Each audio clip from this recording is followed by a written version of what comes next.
I really have to figure out this whole, doing things when they should be done.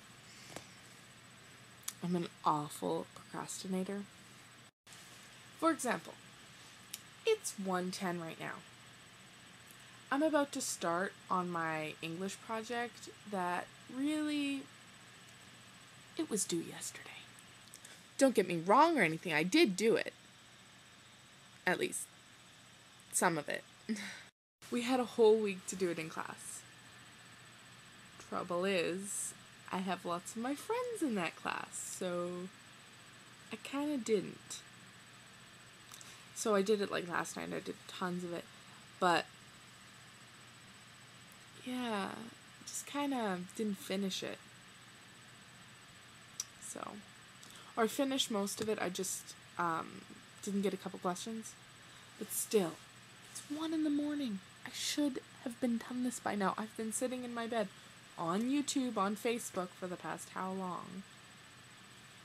Go figure. So our assignment was a research project for poetry. We had to pick any poet who's dead for 50 years or more and do this project on them, research them, and we had to fill out this huge sheet thing, do like an essay and analyze some of their poems. And I chose Lord Byron. I chose him because, well, he's interesting. I knew a little bit about him, and I knew that he was a very sexual person. So I've been doing a little research on him, and when I started, I thought that he was just like a little bit of a creep. Yeah. Turns out, I was wrong. Lord Byron was really, really creepy. What did he do that was so creepy, you might ask? He liked to write poems about little boys.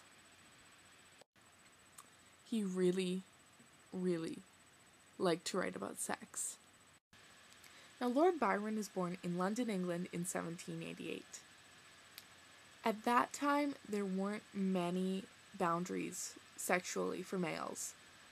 Most males who were married had a mistress, and it was really quite accepted for males to go and have affairs outside of the household. But if you're a female, that's a big no-no. He was born with a club foot, and although doctors tried to fix it, they weren't quite able to. So he was really sensitive about it and he felt that nobody liked him for him because of it.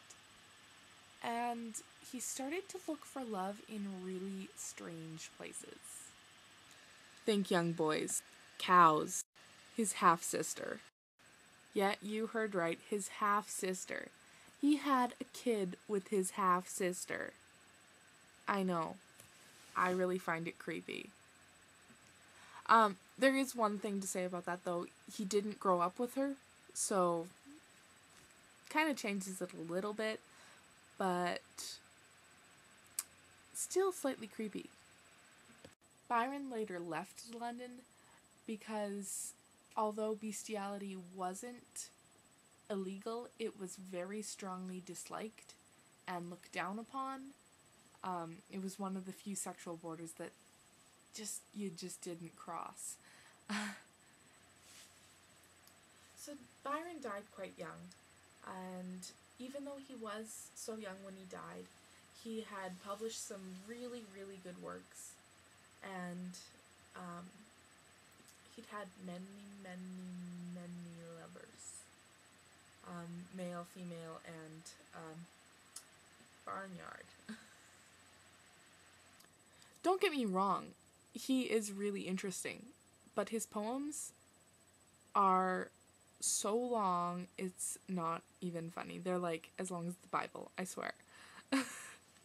And yeah, I really should have looked that up beforehand to see how long his poems were, because now I have to go analyze 4 of them. So, I am going to say night to you guys, even though I have a feeling that probably not going to get to go to bed for another hour and a half or so. Alright, night guys. So I hope you guys learned something new, and I hope you thought that was interesting, because I sure do. I hate poetry. Why am I wearing 2 pairs of glasses?